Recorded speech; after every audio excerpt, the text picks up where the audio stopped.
Selamat datang di Pojok Santai.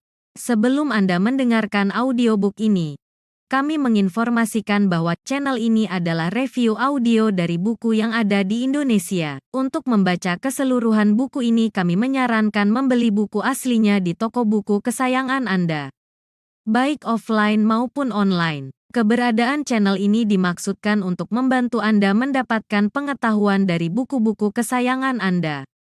Jangan lupa untuk subscribe, like, dan komen.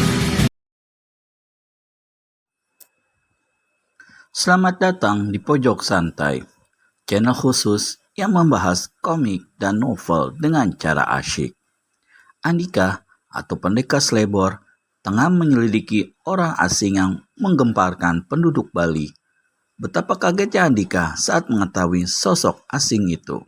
Apa yang akan dilakukan Andika selanjutnya? Yuk cari tahu di video berikut ini.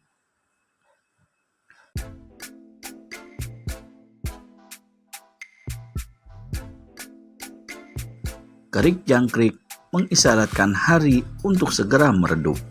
Senja pun tercecer, malam pun datang merambat.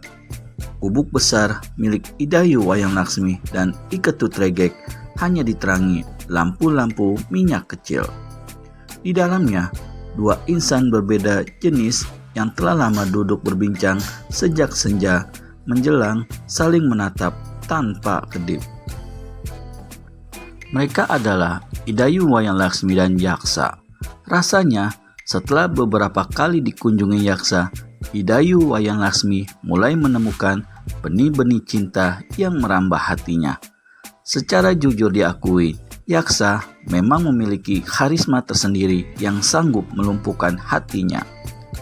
Dia memang tak setampan Andika, namun memiliki pesona. Untuk adat orang timur, duduk berdua di malam seperti itu sebenarnya tabu. Tapi entah kenapa, pautan perasaan mereka berdua menyingkirkan ketabuan itu. Lekatnya tatapan sepasang mata masing-masing memang menghanyutkan. Sadar tak sadar, Yaksa mendekatkan wajahnya ke wajah Idayu Wayang Laksmi. Kian dekat, Idayu Wayang Laksmi jadi merasa rikuh. Segera wajahnya ditarik ke belakang. Tapi Yaksa tak memperhatikan kerikuan gadis itu. Terus saja wajahnya disorongkan, sampai akhirnya cup. Yaksa berhasil mengecup. Tapi astaga, bukan bibir Idayu Wayang Laksmi yang tersentuh bibirnya. Ternyata hanya kepala seekor ayam jantan yang sudah babak belur di sana-sini. Keok, Yaksa tersentak. Terdengar tawa meriah seorang anak muda tanggung di sisi mereka. Siapa lagi kalau bukan si Iketut Regek Breng. Nah, merah. Kemenanganmu tadi sore telah dihadiahkan sebuah ciuman mesra dari sukarelawan. Oceh Iketut Regek pada ayam jantan di tangannya. Yaksa sendiri kini kelimpungan membersihkan bibir. Tak disangka, tak diduga kalau hari ini dia tertimpa musibah seperti itu. Kalau hanya mencium ayam jantan, tak akan tabu. Tukas Iketut Regek sambil melangkah santai ke ruang dalam. Dan baru saja Iketut Regek menghilang, terdengar sebuah suara. Malam. Andika muncul di pintu masuk. Pendekar Slebor baru saja tiba dari kerajaan Buleleng setelah melaporkan hasil penyelidikannya. Oh, beli Andika.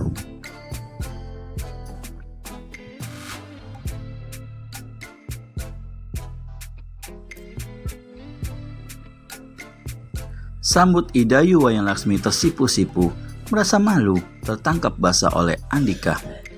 Aha, pemuda kita rupanya, ujar Andika saat melihat Yaksa. Yaksa langsung berdiri mendekati Andika. Mengingat kemarahan Yaksa sewaktu di sisi makam Ki Lantageni dulu, pendekar Slebor jadi curiga. Jangan-jangan dia masih penasaran akan memukulnya. Tapi sesampainya di depan Andika, pemuda itu malah menjurah dalam-dalam. Tuan pendekar, maafkan atas kelancanganku dulu. Sungguh, aku tak pernah menduga kalau Tuan adalah sahabat guruku. Tutur Yaksa hormat. Andika tertawa. dia jadi mengumpat kebodohannya yang telah menduga tidak-tidak pada Yaksa. Ah, penghormatan seperti itu tak pantas kau tujukan untukku, kira pendekar Slebor. Toh, usia kita sebenarnya tak jauh berbeda. Tapi Tuan, Andika, panggil aku Andika saja. Tapi Tuan pendekar, sebelum meninggal, guruku berpesan agar aku memohon pada Tuan untuk meminta beberapa jurus. Lanjut Yaksa tanpa menyebut nama Andika begitu saja. Andika menarik napas, kepalanya menggeleng-geleng. Kalau kau tetap memanggilku Tuan Pendekar, percayalah, aku takkan sudi menurunkan padamu beberapa jurus milikku. Tegas pendekar Slebor. Yaksa mengangkat kepala hati-hati. Dan hentikan sikapmu membungkuk seperti kakek peot, bentak Andika. Seketika disabetnya kepala Yaksa dengan lembaran lontar di tangannya. Setelah itu, dia ngeloyor ke dalam sambil mengumpat-ngumpat. Di dalam, Andika membuka lembaran lontar yang didapat dari pisau terbang di kota praja kerajaan Tabanan. Dia yakin lembaran itu adalah sobekan halaman kitab ilmu hitam milik Kilantageni yang telah dicuri seseorang. Cokorde juga yakin begitu Andika memperlihatkannya. Sayang, lembaran lontar itu bertuliskan huruf-huruf pegon yang mungkin sudah jarang dipakai lagi sejak 1-2 abad lalu. Sementara waktu Andika meminta tolong pada Cokorde yang mungkin memiliki seorang ahli bahasa, Raja Buleleng itu mengatakan kalau ahli bahasa satu-satunya yang dimiliki telah wafat setahun lalu, dan mereka sampai kini belum memiliki penggantinya. "Beli Andika," tegur Ika Tutregek. Anak muda tanggung itu tahu-tahu sudah berdiri di pintu kamar. "Sedang apa?" tanya Ika Tutregek, mau tahu urusan orang. "Jangan usil," hardik Andika. "Jangan sok menutup diri," balas Ika Tutregek. Kaki pemuda tanggung itu melangkah mendekati Andika. Apa itu?" tanya Ika Tutregek lagi. Makin menjadi keusilannya begitu sudah dekat. Andika melipat lembaran lontar. "Ini bukan urusanmu, anak dedemit," maki pendekar Slebor setengah bergurau. Ika Tutregek mengangkat bahu. "Ya sudah, aku juga tidak untung melihat lembaran lontar lusuh itu," sungut anak muda tanggung itu. Dia berbalik melangkah keluar. "Hanya aku dulu memang suka membaca naskah-naskah kuno kalau sedang iseng." Tunggu. Tahan Andika. "Apa katamu tadi?" "Dulu, aku sering membaca naskah-naskah kuno milik ayahku. Kadang-kadang aku juga membantu ayah menerjemahkan naskah kuno." "Naskah-naskah milik kerajaan?" sela Andika. "Loh, dari mana beli tahu?" "Siapa nama ayahmu?" "Imade Tantra." "Memangnya kenapa?" Andika menepuk keningnya keras-keras. Dia ingat nama ahli bahasa yang disebut Cokorde tadi. Memang nama Imade Tantra yang disebut Cokorde waktu itu. "Jadi, kau anak dari Imade Tantra, ahli bahasa kerajaan?" "Hehehehe," Ika Tutregek terkekeh, entah kenapa. "Ayahku memang tidak ingin memanjakan anaknya. Dia tidak sudi jabatan membuat anak-anaknya menjadi sombong. Makanya dia tak pernah bercerita pada Cokorde kalau punya anak." Tutur Ika Tutregek. "Bagus," sentak Andika. "Bagus apanya?" "Kalau begitu, kau harus menolongku," ujar pendekar Slebor langsung menarik anak kurus itu ke sisi balai-balai bambu. "Duduklah. Coba kau terjemahkan lembaran-lembaran lontar ini."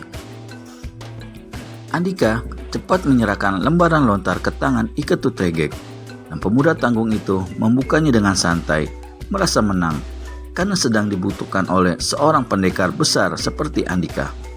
Tak lama kemudian, kepalanya tampak mengangguk-angguk, sok tahu.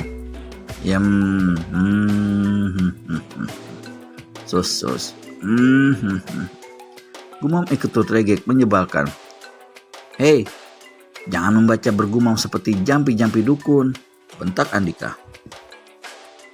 Percuma saja, aku menyuruhmu membaca. Iketut Regek melotot. Sabar dulu dong, balas pemuda tanggung itu lebih galak.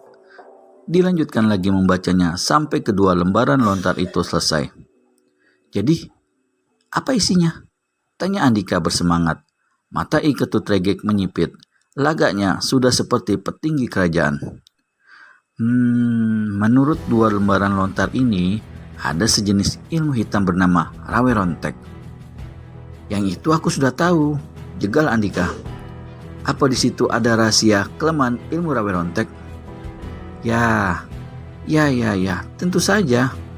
Menurut dua lembaran lontar ini, ilmu hitam itu bisa dikalahkan dengan memisahkan si pemilik ilmu dengan bumi.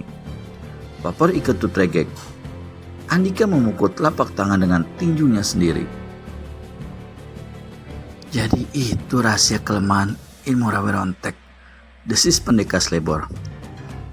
Apa yang akan dilakukan Andika selanjutnya setelah mengetahui kelemahan Ki Rawerontek? Temukan jawabannya hanya di channel Pojok Santai.